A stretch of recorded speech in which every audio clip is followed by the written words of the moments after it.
Hello and welcome to another edition of Capital Calculus. I am your host, Anil Padmanabhan. India has been witnessing a surge in extreme weather events in the last decade and more. They've come in the form of heat waves, cold waves, erratic and excessive rainfall, unexpected cloudbursts causing floods and landslides.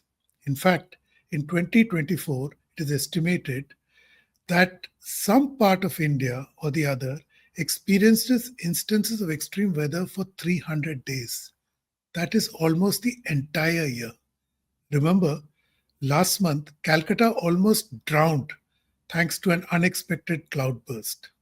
So today, we ask the question, why is this happening and how does Indian business and the Indian economy internalize this growing risks of climate change?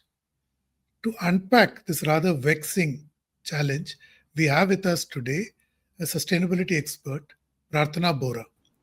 Prarthana is the former country head of CDP and currently serving as VP Sustainability at Momentum. Welcome, Prarthana. Thank you. Thank you, Anil. Thank you for having me in the show.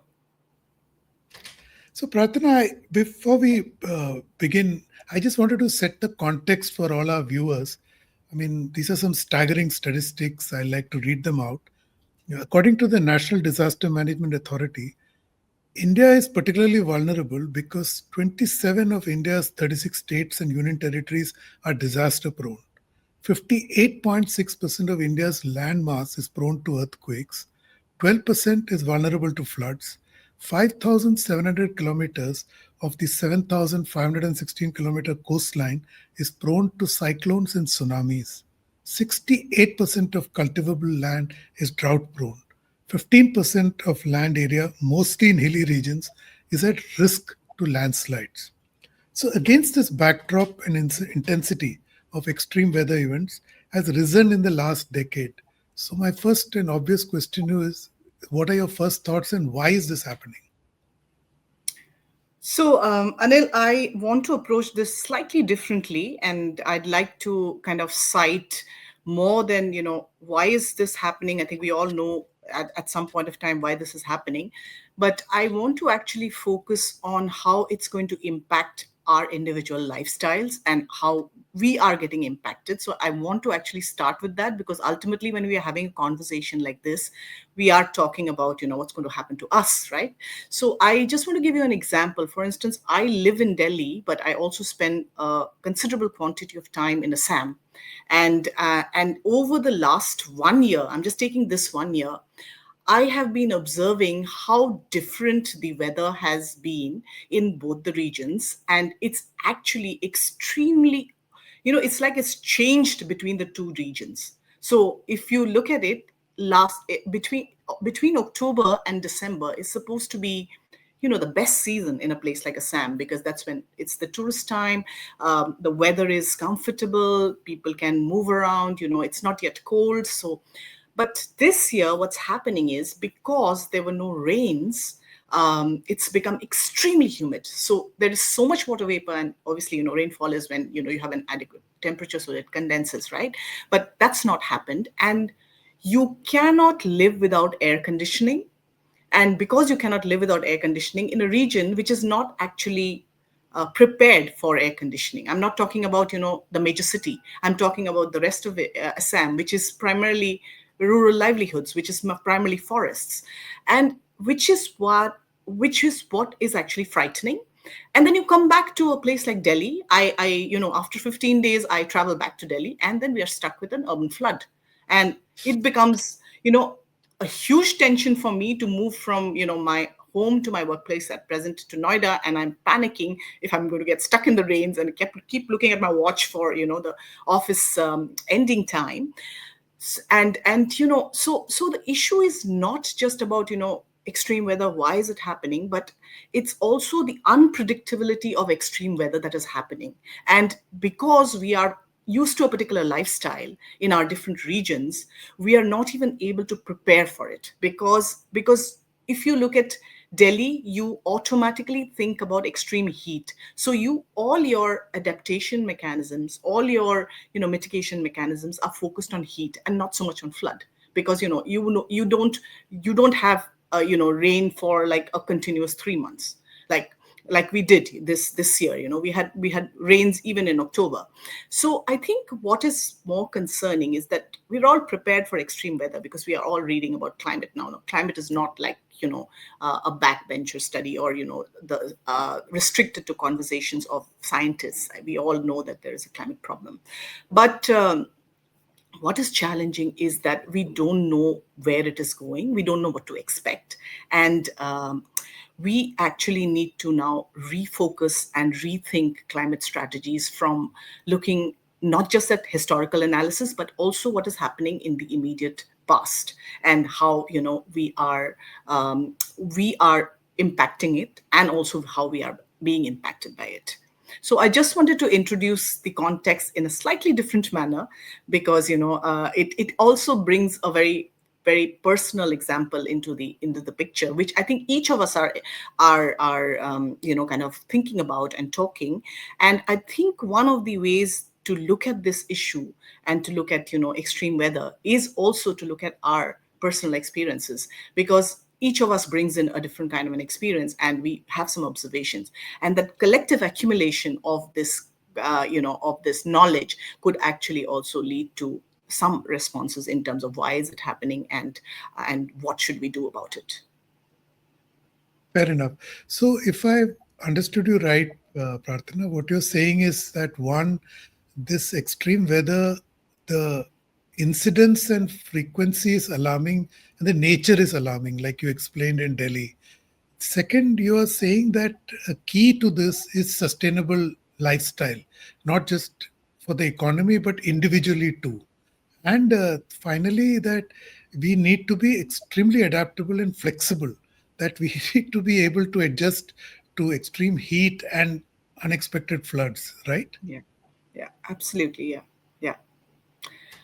Yeah, and also I think I mean, that was an example, but I think, as you said, we need to be concerned about the frequency. Like, I was reading some data, and then apparently, if you look at it in terms of extreme heat, what we're facing today is almost 40 times more than what we were facing a couple of years back. So I think it is not, we can't be casual about it and say, okay, we'll deal with it. I think we need more systemic planning in terms of how we are going to address it.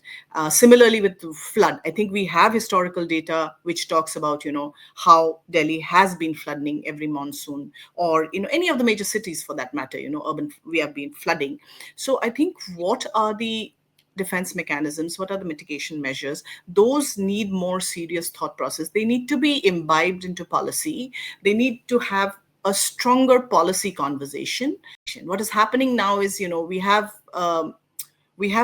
flooding in Delhi, and then we try to kind of immediately respond to it in some manner. But what we actually do not have is a resilience plan that would look at what is going to happen in the next 3 years. So I think that kind of an expectation mapping, and in terms of what we are going to expect as far as disasters are concerned, and consider, and it's not very nice to expect disasters, right? So we would obviously do. I mean, when you say expectation mapping, it's like you're looking at something positively and expecting it. But I think that is the reality. How does one look at mapping what is going to happen in the next few years? And there are the advantage today, Anil, is that we have a lot of information technology tools, right? We can look at historical data and map it. We can look at different regions and map it. So I think the advantage is, how do we use technology to our to the best of its ability, and see how we can forecast, and how we can actually, once we forecasted, how do we map regions, and what are the defense, adaptation, and mitigation mechanisms that we adapt. So I think that is very important, the planning, and a more structured, systematic planning in terms of disasters. Oh, absolutely. What you're saying is we should pivot from reaction alone to more anticipation of what is Yes, the new reality. I just absolutely. wanted to, stretch this further and ask you that how how does this shock ripple through the economy? We see the humanitarian part of it definitely, but it also has huge economic costs. So how does that pan out? So, there is an indirect impact in terms of the economics, and there is a direct impact. And when I say indirect and direct, I'm talking about. I mean, I would consider,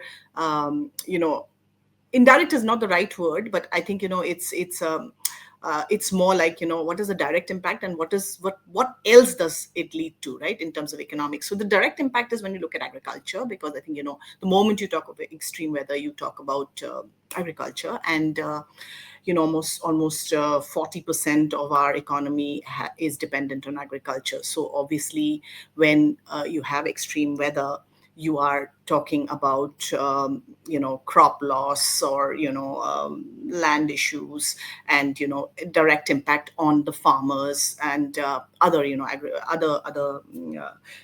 economics that is dependent on agriculture.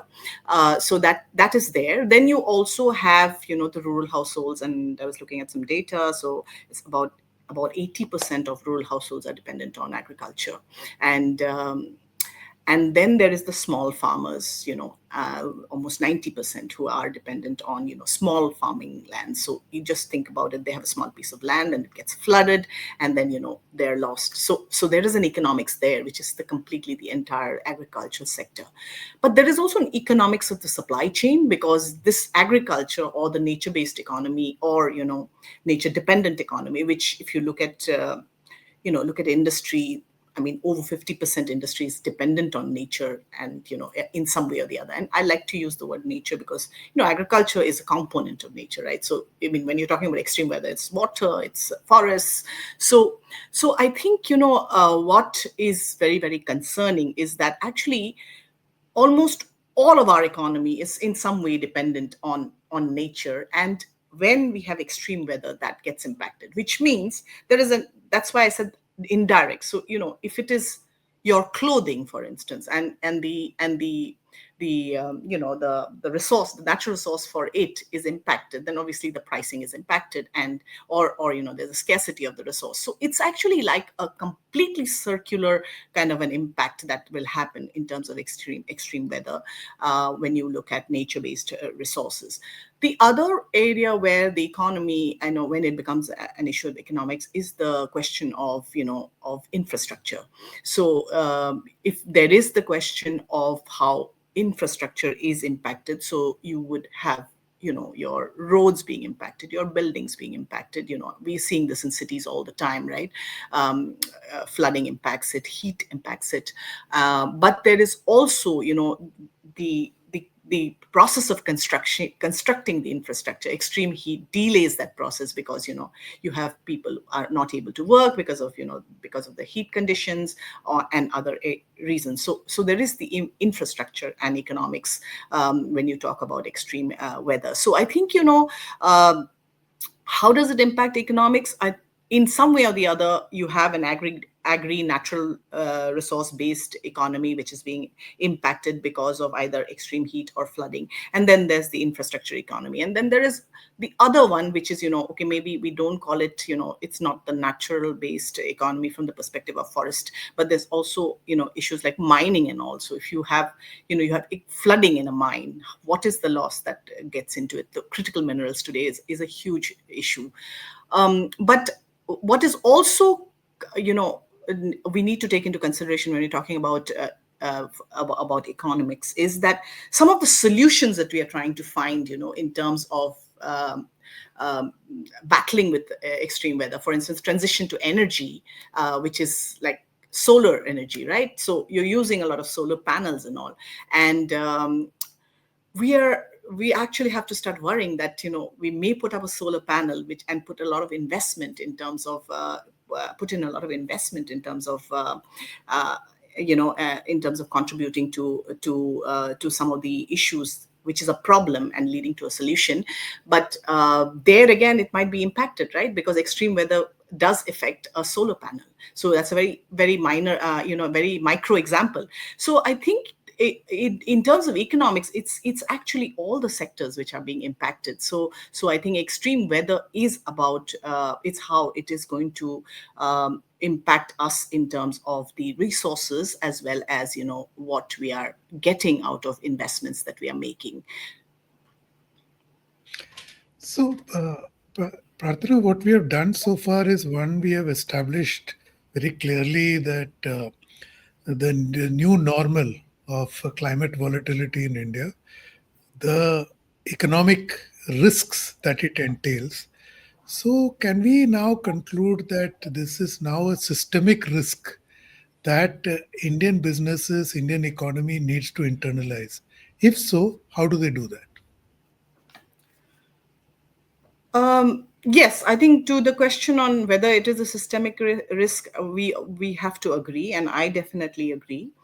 Um, but in terms of how does the economy start addressing it, I think there are two kind of approaches to it. One is that the business community needs to start playing a more active role. I'm not saying that they are not. I think globally, the business community has become more active as far as the climate conversations are concerned, looking at solutions and looking at ways in which you could reduce the impact on climate. And I often joke about it that if you had been to the COP in Dubai, there was the industry kind of dialogue area was much bigger than where the actual negotiation were happening. So I think the good news is that climate is now part of the boardroom conversations, and a 2022 report of CDP, and I was heading CDP at the time, so I was part of developing that report.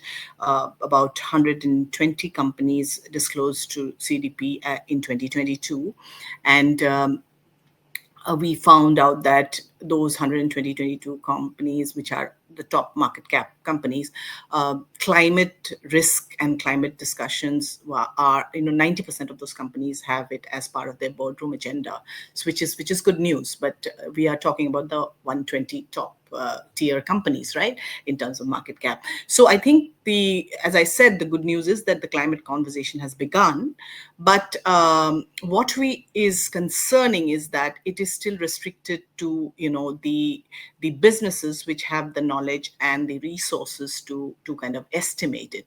So one of the first things that we need to be looking at in terms of an agenda as far as Indian businesses responding and Indian economy responding is that how do we actually accelerate this conversation on estimating climate risks? How do we make climate risk assessment a part of internal strategy? And how do we extend it beyond, the top tier companies to the value chains? Because I think unless we do that, we would not be able to kind of reach the kind of suggestions and approaches that I mentioned earlier, in terms of integrating it into structural planning and, looking at the climate risk as assessment as part of economic planning. So I think that is the first kind of approach that we need to look at, going beyond the top companies and seeing how we could include climate risk assessment. There is an opportunity in the mandatory reporting introduced by SEBI, because now with the BRSR, the business responsibility reporting, companies have started disclosing at least their emissions. They are disclosing their energy transition plans, but there isn't really a component which talks about climate risk assessment. And that's the first way to start. Like we've seen in the last 2 years or 3 years when the BRSR has evolved, that companies have come forward and they want to estimate risks. So at some point of time, compliance drives this kind of an agenda. So I think how does one look at climate risk within that kind of a framework and go beyond the global frameworks, which are like voluntary, right? So that would actually set off a conversation, and it would also start a more a more science-based approach in terms of estimating this, and then you would have data so that the government could plan, because it's driven by policy.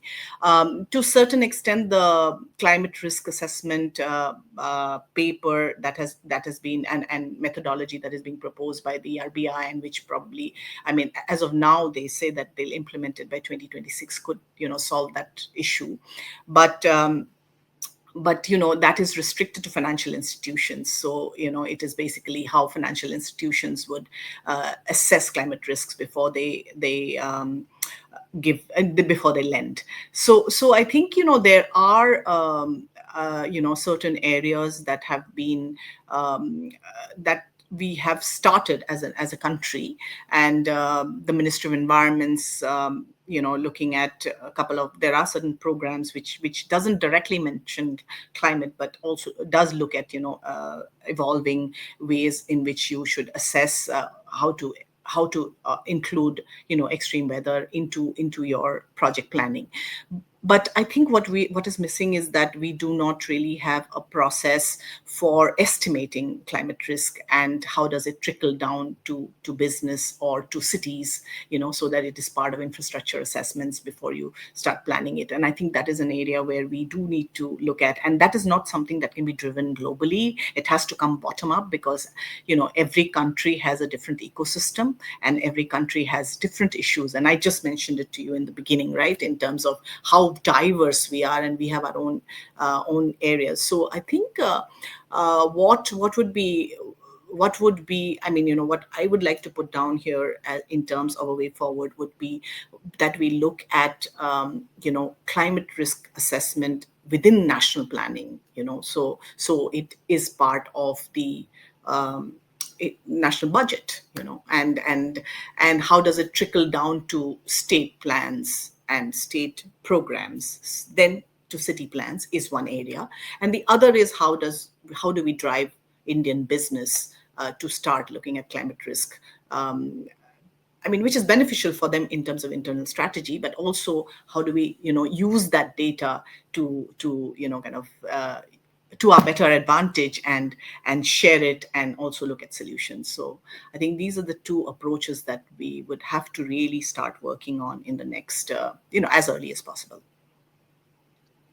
Prarthana, this what you just laid out is brilliant, but the binding glue in this to achieve this objective is political leadership.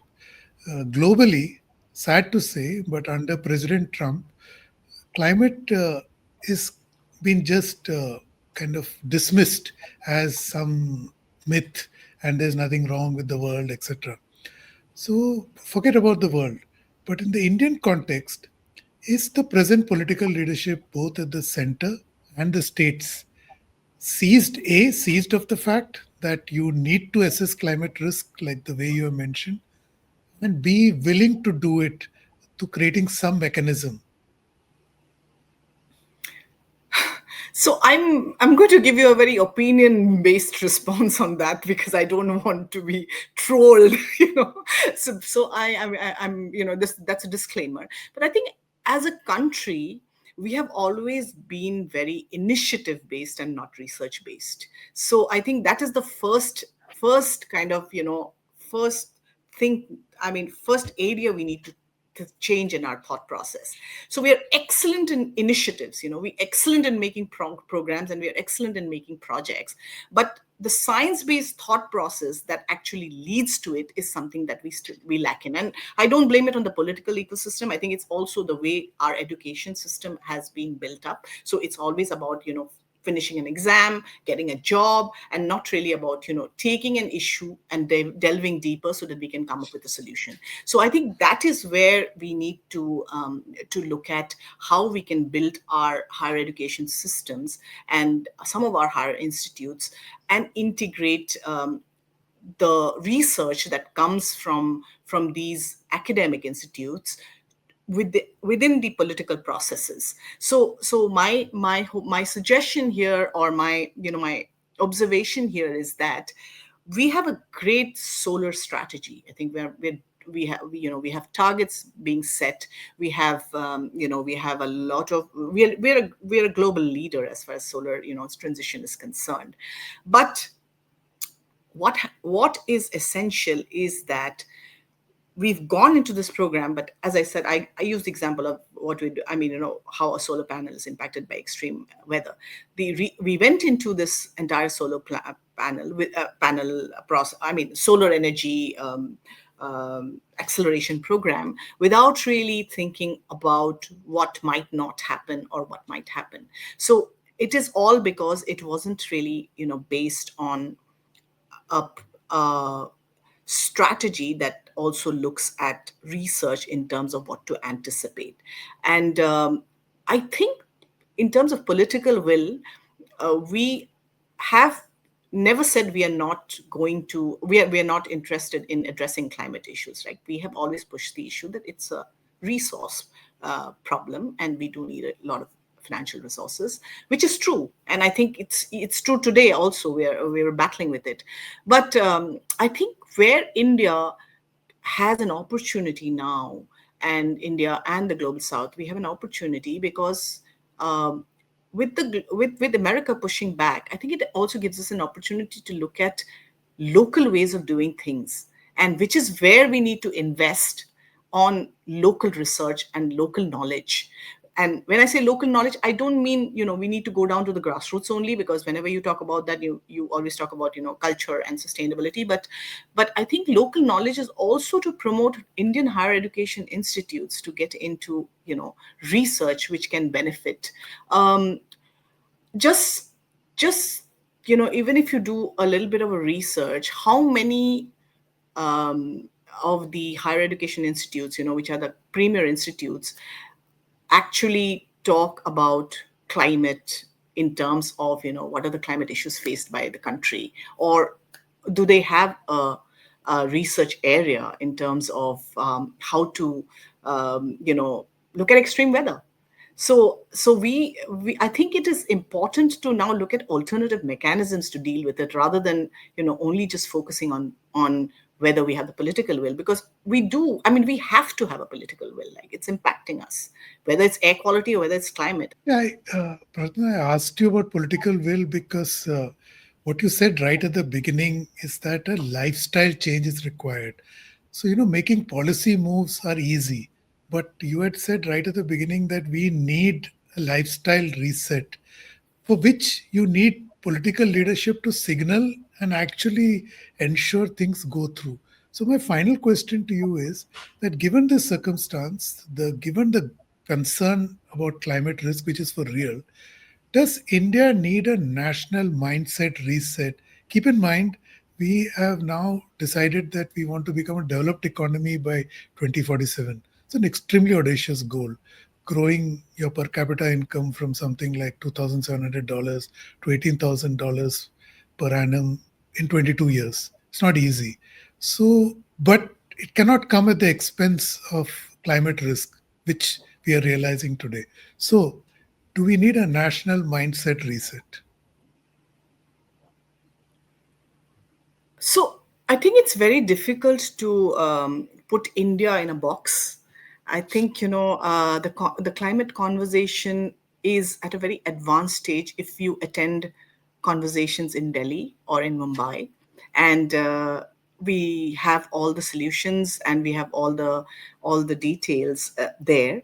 But fortunately or unfortunately, I think it is at a very nascent stage if you really go down, to parts of the country where, people are still struggling to kind of look at development as a model. And I know that youngsters in cities in tier three regions get very excited because a flyover is being built, because for them that is the concept of development. So I think we need multiple approaches when you talk about a national mindset, which integrates climate into the conversation. But to respond to your question, yes, I think we do need a national mindset, which would focus more on integrating sustainability, climate, air quality into the development discussion, because we want obviously we want to grow. Every youngster's dream is to live in one of the big cities where you have access to amenities and infrastructure. And nobody obviously wants to go back and live in a village.